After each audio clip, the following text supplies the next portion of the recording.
주진우의 이슈 해설. 팩트 전달과 보수 진영 논리 전파를 위해 여러분의 구독과 좋아요가 필요합니다.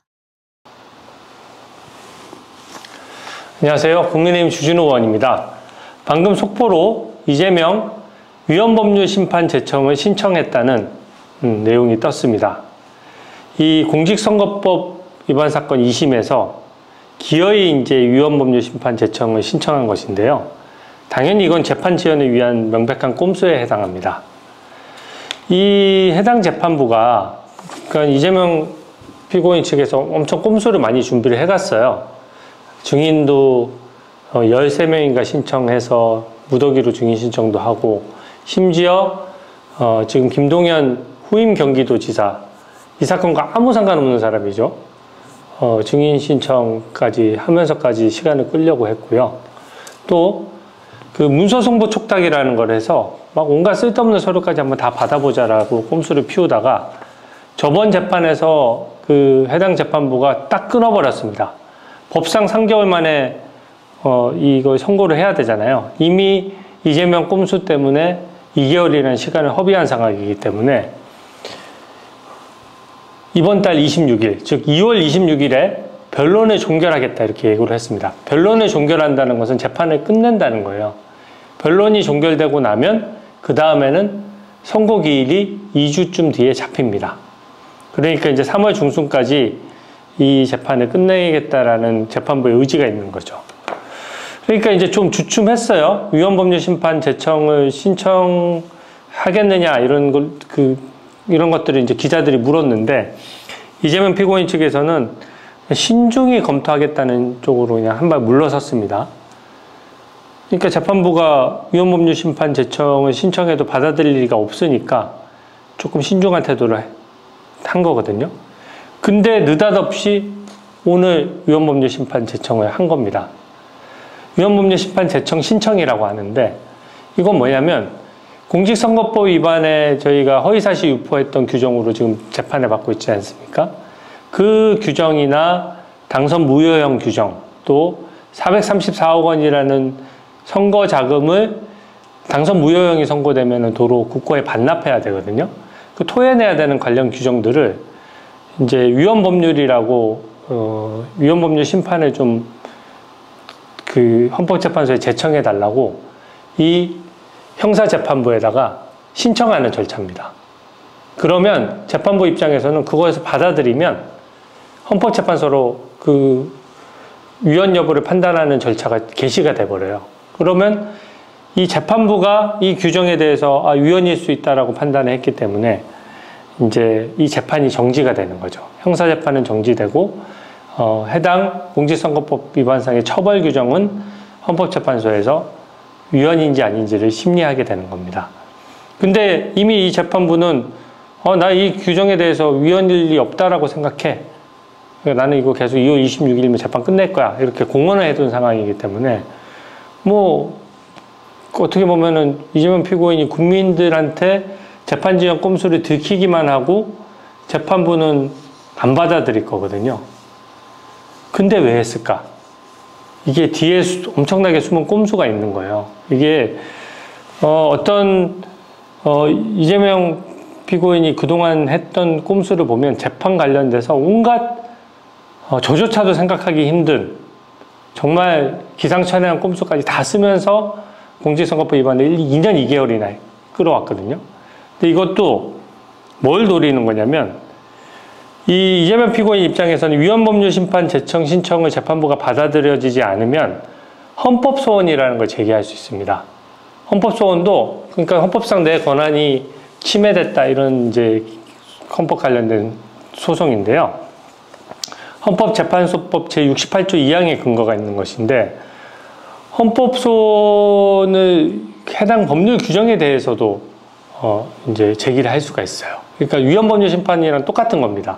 위헌법률 심판은 재판부가 제청하는 것이고 헌법소원은 당사자가 하는 거예요. 근데 위헌법률 심판 제청을 먼저 해야 헌법소원을 할 수가 있습니다. 법에 딱 명시가 돼 있어요. 헌법소원은 먼저 할 수 없습니다. 그러니까 헌법소원을 하기 위한 전 단계로서 위헌법률 심판 제청 신청을 한 것이거든요. 그러면 헌법소원을 제기하면 어떻게 되느냐. 해당 규정이 재판관 9명 중 6명이 이것은 헌법에 위배된다라고 판단하면 그 규정의 효력이 날아가 버려요. 그러니까 공직선거법상 허위사실 유포 관련된 규정이 없어져 버리는 겁니다. 그러면 434억 원을 토해내거나 당선 무효가 되거나 뭐 이런 규정들이 전부 다 적용될 리가 없는 거죠. 근데 헌법소원을 제기할 때는요, 그 해당 관련 법 규정에 대해서 효력정지 가처분도 신청할 수 있습니다. 효력정지 가처분이란 해당 규정이 아직 그 위헌인지 합헌인지를 결정할 때까지는 한참 걸리잖아요.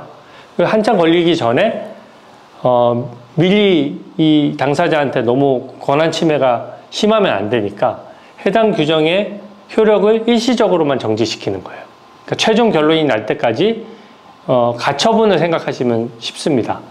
효력정지 가처분을 함으로써 임시적으로 해당 법 규정들의 효력을 정지시켜 놓으려고 하는 겁니다. 그러니까 이제 뭐 434억 원 국고 환수 규정을 지금 이게 위헌일 수도 있는데 갑자기 민주당에서 434억 원을 토해내야 되면 이 정당의 권한이 너무 침해되니까 이 효력을 좀 정지시켜 달라, 이렇게 신청할 수도 있는 거고요. 또 내가 대선 출마하려고 하는데 당선 무효가 되면 이제 대선에 출마할 수 없지 않습니까? 근데 이 공직선거법상 허위사실 유포 부분에 대해서 이게 헌법에 위배돼서 위헌일 수도 있는데 이게 내가 대선에 출마 못하면 너무 억울하다. 그러니까 대선에 출마할 수 있는 길을 열어달라. 출마할 수 없다는 규정의 효력만 일시적으로 정지해달라.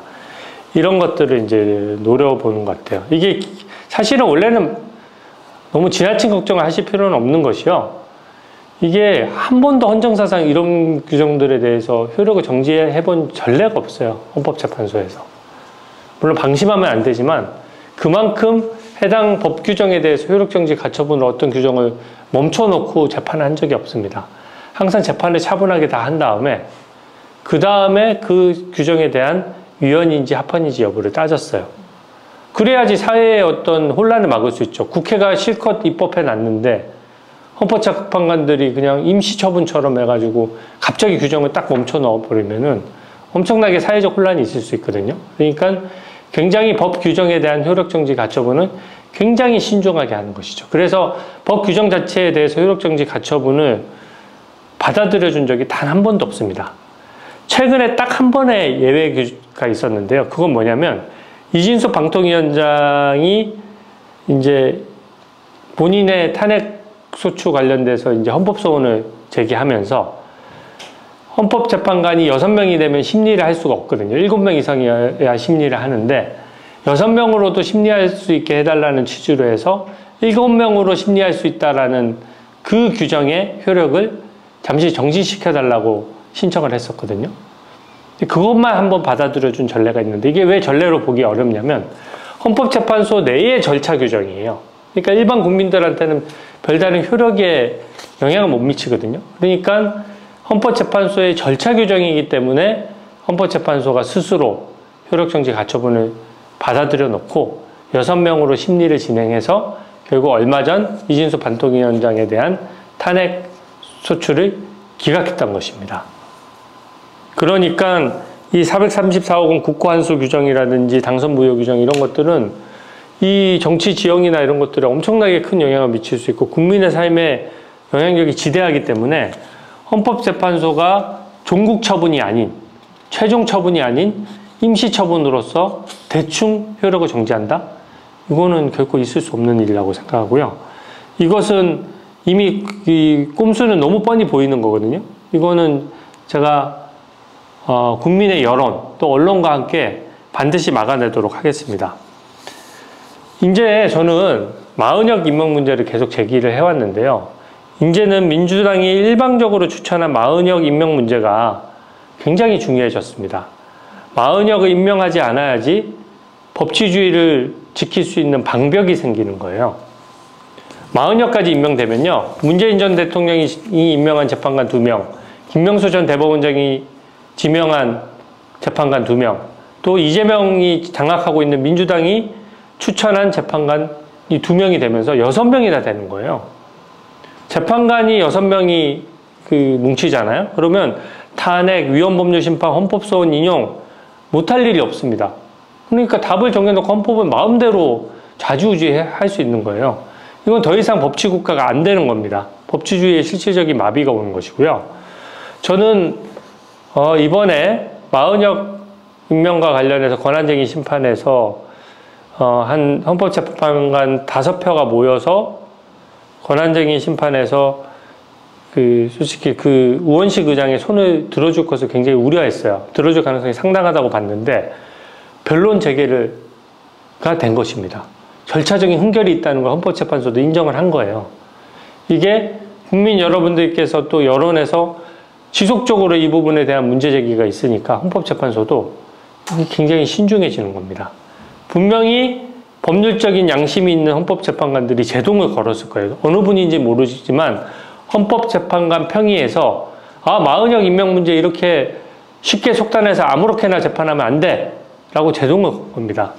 저는 그 헌법재판관님들과 최상목 대행이 이 마은혁 임명 문제를 정말로 대한민국을 지킨다는 심정으로 대한민국 법치주의에 좀 끝자락에 있다는 각오로 이것을 꼭 지켜주실 것을 강력히 요청드리고요. 저도 이 꼼수 제가 짚어드리는 이유는 이 꼼수는 물론 며칠 지나고 이 이재명 피고인 측에서 계속 이 수를 쓰는 걸 보면 누구나 다 꼼수를 눈치챌 수 있을 겁니다. 제 꼼수를 미리 짚어드림으로써 거기에 대해서 국민들께서 낱낱이 보시도록 하는 거거든요.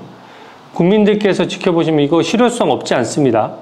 이거 무슨 형사 고소를 한들 형사 고발을 한들 언제 수사해서 언제 처벌합니까? 지금 이재명 대표 재판 5개 재판에 11개 하고 있지만 어느가 하나 확정 안 됐잖아요. 지금 무슨 수사나 재판을 통해서 뭘 한다는 것보다 국민 여러분들께서 이것은 진짜 이재명 꼼수 이거 너무 심한 거 아니야? 라고 하는 국민 여론이 높을 때 이 꼼수는 감히 쓸 엄두조차 못 내게 될 것이라고 생각합니다. 오늘 해설은 이것으로 마치겠습니다. 감사합니다. 진짜 이재명 정말 어이가 없다. 어이가 없어 정말. 주진우의 이슈 해설